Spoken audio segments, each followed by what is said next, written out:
What's up, y'all? It's Dr. David Roney. Just parked. Admin day again. I hate admin, but it's like the story of my life these days. I hope everybody's doing well. Yesterday, I talked about my dealing with financial anxiety, right? Like my anxiety surrounds money. And I feel like I heard from a lot of people yesterday that, they have some similar type feelings that they don't talk about. And, I want to talk about it, right? Like, because I think we need to get these things out in the open. Poverty creates this like prison I talked about before, and I don't want to be beholden and feel like I need to be an inmate in that prison for the rest of my life. I want to break out of that poverty prison. I don't want to have that mindset. I want to be able to think freely and continue to push forward and be better when it comes to money. Even if I have all the knowledge in the world, you still have to match up that knowledge with the behavior. So for a recap of that, just go see yesterday's video, but you can check out all those things on YouTube, whatever. This is day 4 of my challenge to myself to post a video daily to YouTube and to really expound upon my thoughts, because I don't have a lot of time to write blogs every day.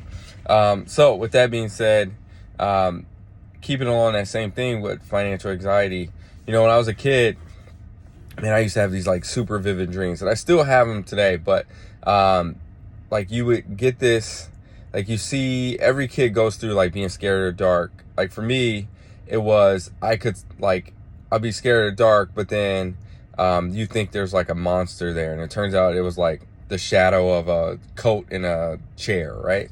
But your brain takes it because you don't know what it is, and you don't know the actuality of like truly what you're looking at. So your brain warps it into something scary. Same thing happens with money, at least for me, right? The fear of the unknown, right? Because there's so many parameters and it's not like narrowed down, your brain starts to think about all the sort of possibilities of what can occur. And so I call those things money monsters. Like those money monsters can be very, very scary. And in battling those, like for me personally, when I have the financial anxiety, I try and talk to people and things of that sort. I go back to the basics. I look at the numbers so that I can get rational about what I'm doing. But in reality, things are really not as bad as our mind and our thoughts tend to make them to be. Like our behavior shapes a lot of what we do, and we can sometimes sort of increase the amount of scariness associated with a change, right? Like for me yesterday, I got some big news that sort of changes my life. It turned out to be very good news. I'm very happy about it. But like, as soon as it happened, my anxiety just like went 100% away. I'm like, oh yeah, we're gonna be good. I know how to do this, this, and this. I know how to make a plan. I know how to go through here. Even if we have this financial change, we're gonna be good. Prior to that, I'm like, man, I don't know. And I can see every little thing that can go wrong, but it's hard not to focus on that. And the more time it occurs, the monster gets bigger and it gets bigger and it gets bigger. That's why it's important for me, at least, to talk about these things so I can decrease the size of the monster.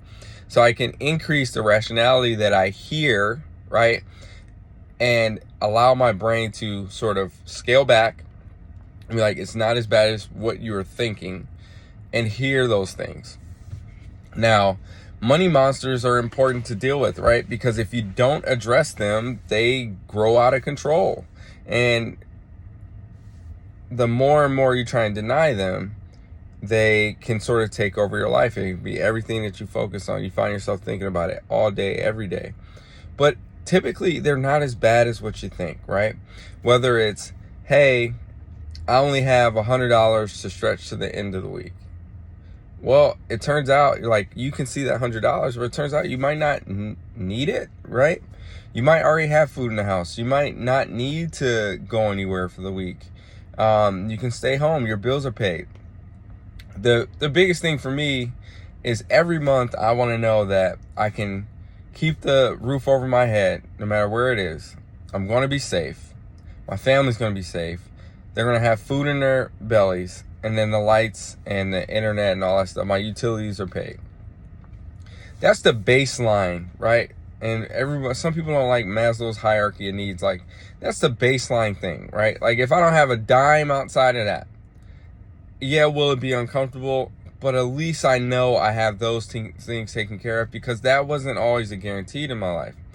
So you got to understand what your particular money monsters are and how you are going to battle them and keep them in check, right?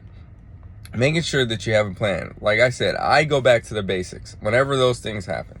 So I get a pen and paper. I don't go on a computer. I get a pen and paper and I write down the numbers, right? Because I'm a math guy and the numbers are always rationals. Numbers don't lie, okay? If I see it on paper and I see the numbers, then I know specifically what is going to go on, how I can go through these things. Now, whenever I make a financial change or I make a big life event, I reevaluate my budget.